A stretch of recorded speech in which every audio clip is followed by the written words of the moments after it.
Hi guys, welcome back to my channel. Myself Rahman. Sports related story type পৰিটি update এই ভিডিওটোৰ জৰিয়তে অতি চমুকৈ আগবঢ়াবলৈ লৈছোঁ। আগন্তুক যেহেতু বিশ্বকাপ ক্ৰিকেট আহি আছে, টি20 অষ্ট্ৰেলিয়াত হ'বলৈ গৈ আছে, তো সেই সম্পৰ্কত যথেষ্ট উৎকণ্ঠা হৈ আছে আমাৰ ভাৰতীয় দৰ্শকৰ মাজত। তো তাৰ মাজত আমি ৰিজনেল অসমীয়া ভাষাত কিছু আপডেট ভাৰতীয় ক্ৰিকেট দলৰ এজ এ কেপ্টেইন হিচাপত ৰোহিত শৰ্মা হিচাপে 15 মেম্বাৰ্ছৰ যিটো স্কোৱাড আছিল সেইটো নিশ্চিতভাৱে দেখিবলৈ পাইছে। তো মেইন প্লেইং 11ত থকা হিচাপত জাসপ্ৰীত বুমৰাহ তেখেতে নাম আছিল, কিন্তু তেখেতে কিবা ইঞ্জুৰিজ থকাৰ কাৰণে তেখেত নিশ্চিতভাৱে খেলিব নোৱাৰিব। এইটো ফাইনেল হ'ল আৰু তেখেতে ইতিমধ্যে ডিক্লেয়াৰ কৰিলে যে তেখেতে আউট হৈ গ'ল ৱৰ্ল্ড কাপৰ পৰা। আৰু বাকী ষ্টেণ্ড বাই প্লেয়াৰ আমাৰ দীপক চাহাৰ আছিল, তেখেতেও ওলাই পৰে। তো সেই ক্ষেত্ৰত আজি নতুনকৈ আমাৰ মহম্মদ শামী, শাৰ্দুল, ঠাকুৰ আৰু মহম্মদ সিৰাজৰ কিছুমান শেহতীয়া ভাল ফৰ্মৰ কাৰণে তেখেতক এই তিনিজনক মতা হৈছে। তো মহম্মদ শামীৰ ফ্লাইটৰ পৰা আমি আপলোড ইতিমধ্যে দেখিবলৈ সক্ষম হ'লোঁ। তো ভাৰতৰ যিটো বলিং লাইনটো লৈ ইতিমধ্যে বহুত যিটো খেলপ্ৰেমীসকলে যথেষ্টভাৱে চিন্তিত আছিল। তো বলিং লাইনটো কি হ'ব কি নহ'ব। এতিয়া বলিং লাইনটো মহম্মদ শামী গ'লে নিশ্চিতভাৱে তেখেতৰ অভিজ্ঞতাৰ ওপৰত ভিত্তি কৰি প্লেইং 11ত তেখেতৰ ঠাইটো হ'ব লাগে।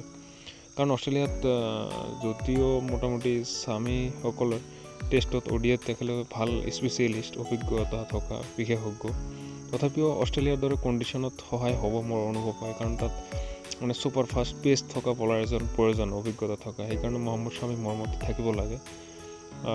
আৰু ভুবি, হৰ্ষল পেটেল, শাৰ্দুল নাইবা আৰ্শাদীপ, তাৰপিছত চাহাল, মোটামুটি এই 5জনে মোটামুটি থাকিব লাগে। আপোনালোকে বলিং লাইনটো কিদৰে ভাবিছে সেইটো জনাবলৈ নাপাহৰিব আমাৰ কমেণ্ট বক্সত। আৰু লগতে বাকী সম্পূৰ্ণ প্লেইং 11টো আপোনালোক কি ধৰণে ভাবিছে এবাৰ আমাক জনাবচোন কমেণ্ট বক্সত। পৰৱৰ্তী সময়ত সেইটোৰ ওপৰত এক্সপ্লেনেশ্যন দিবৰ কাৰণে আমি চেষ্টা কৰিম।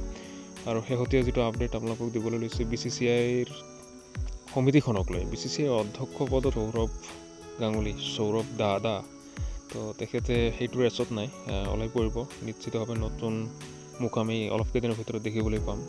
BCCIৰ যিটো নতুন সমিতি ডেভেলপমেণ্ট এইকেইদিনৰ ভিতৰত ৰজাৰ বিন্নী আমি আগবাঢ়ি থকা দেখা পাই আছোঁ। 1983 ৱৰ্ল্ড কাপৰ অংশীদাৰ আছিল, তেখেতে খেলুৱৈ আছিল। তো আশা কৰোঁ তেখেতে নতুন অধ্যক্ষ পদত অধিষ্ঠিত হ'ব। সৌৰভ গাংগুলী ICCৰ পিনে যোৱাৰ সম্ভাৱনা আছে, যিখিনি আপডেট ডেভেলপমেণ্ট আহি পৰিছে।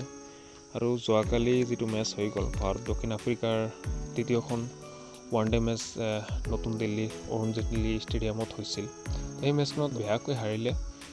মোটামুটি 99 ৰান বনাইছিল প্ৰথম বেটিঙত ইনিংছত, আৰু 100 ৰানৰ টাৰ্গেট ভাৰতে অনায়াসে পাৰ কৰিবলৈ সক্ষম হ'লে। শুভমন গিলে বহুত ভাল খেলিছিল, সেইকাৰণে ক'বলৈ বাধ্য হৈ গৈছোঁ। শুভমন গিল ভৱিষ্যতৰ এজন তাৰকা হয়, এজন নিশ্চিতভাৱে তেখেতক দৃষ্টিত ৰাখিব।